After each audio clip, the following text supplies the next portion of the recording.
Hello everybody, welcome back to another video. I'm hoping you guys are all having a fantastic day. So I apologize, I haven't been as active lately, and I've still been fairly active, just not as often as I have been, and that's natural. It's winter. It's not winter anymore, the snowstorms have passed, but I'm still making weather videos, so in case you're, thinking that I might only be doing gardening videos, no. I'm definitely still doing weather videos, and they will become more frequent as we get on into fall and winter. But into spring and summer, not as active, but definitely at least a couple of times a week. But maybe not every day. So I have one quick thing to say. If you'd like to support this channel, easiest way to do so is by subscribing. Definitely the easiest way, and it's the best way, in fact. Another way to do it, if you want to support this channel more directly, you could go, if anyone shops through Amazon, anyone you know shops through Amazon, if you shop through Amazon, if you go to the link that's in the description box below of this video, you will see a link, and you click on that link. And if you click on that link and you buy anything, doesn't even need to be the product that I list on that link. If you buy anything, I will get money from that, a certain percentage. You don't have to pay anything more. You basically, you pay the same amount. It's just that they give me back like 1 or 2% of the buy.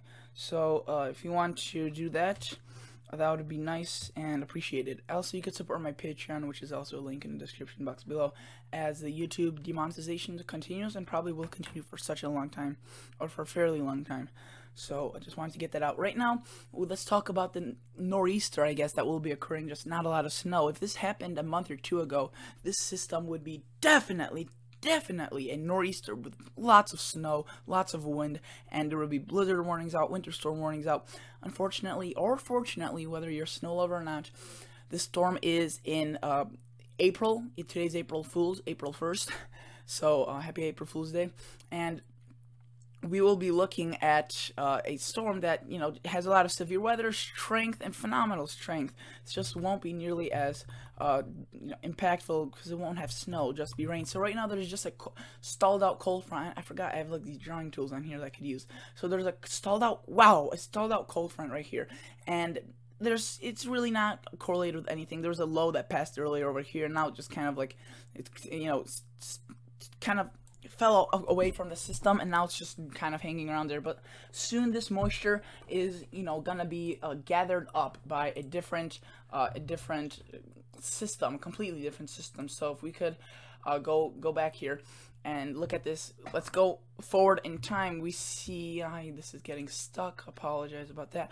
We see that this it continues for a little bit, several hours. By the way, this is the HER model, so this goes out in 1 hour increments, and this is 3Z Tuesday, so April 2nd, so that's like 10 o'clock at night today, Monday.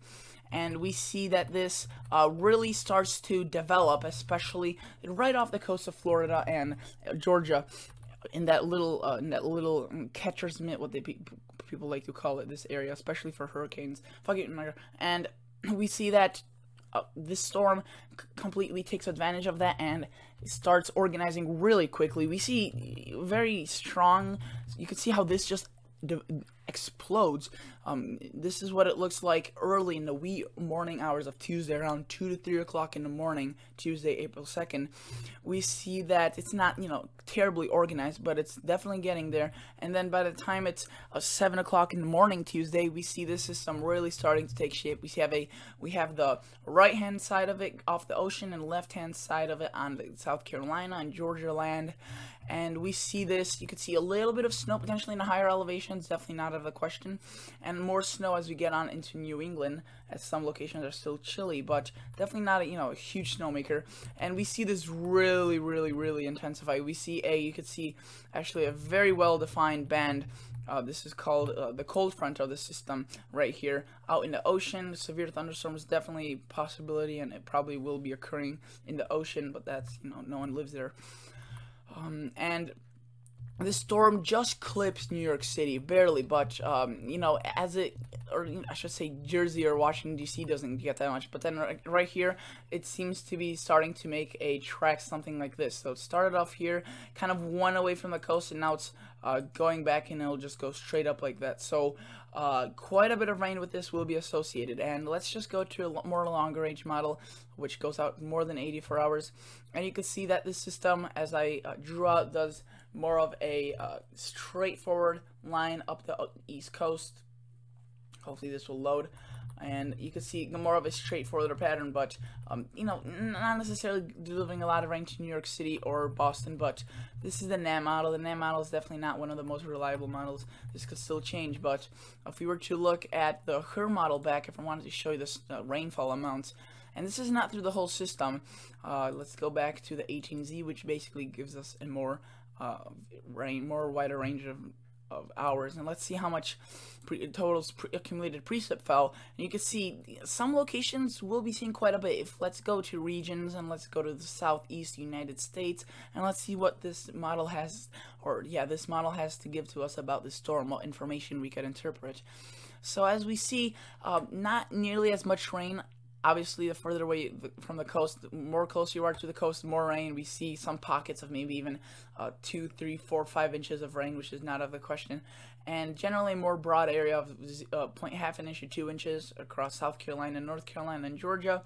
Florida, maybe not seeing that much more, actually, because this system starts developing once it's already off the coast of Florida, and then it just moves up the coast. Let's go to the GFS model. Let's see what it has. This is a longer range model. Let's see what this does.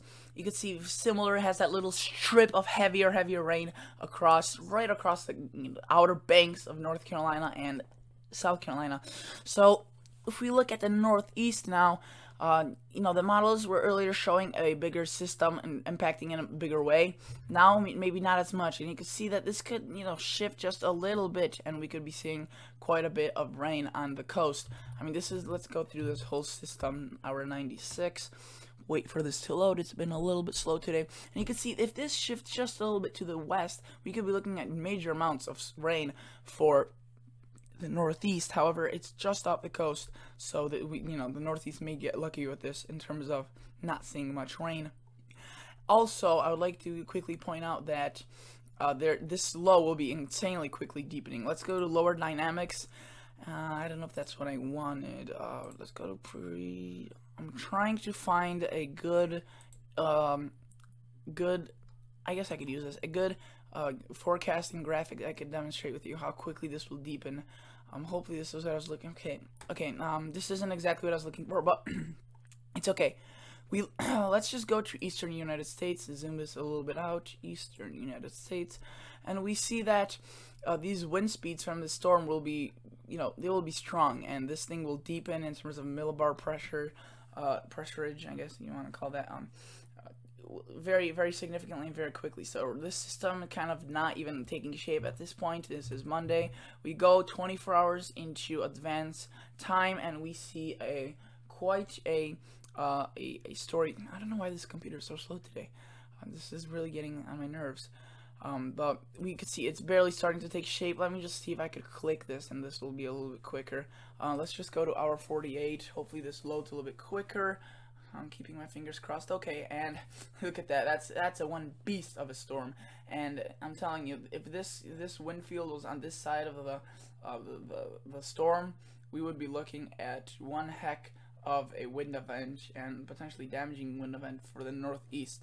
So that is, we're lucky that, look how quickly it intensifies. It goes from barely a low right now, not even a low at this moment, nothing in existence, to barely forming at around 7 o'clock Tuesday morning at around 1013 millibars of pressure, and literally 24 hours we see it dropping down into the 987, that's basically, it bombs out right there. It intensifies so much that but look, even the winds afterwards, it's just basically, it's so strong that what it does with these winds is it has a low pressure right here with the winds. It's just so strong, the pull behind it, that it just drags some of these winds like that from behind it. So very interesting setup, and we see potentially another severe weather event going on across in the plains. So we'll make a separate video on that. I can only record to 10 minutes on this thing, and I have 12 seconds, so thank you guys so much for watching. Consider liking the video, consider subscribing to my channel.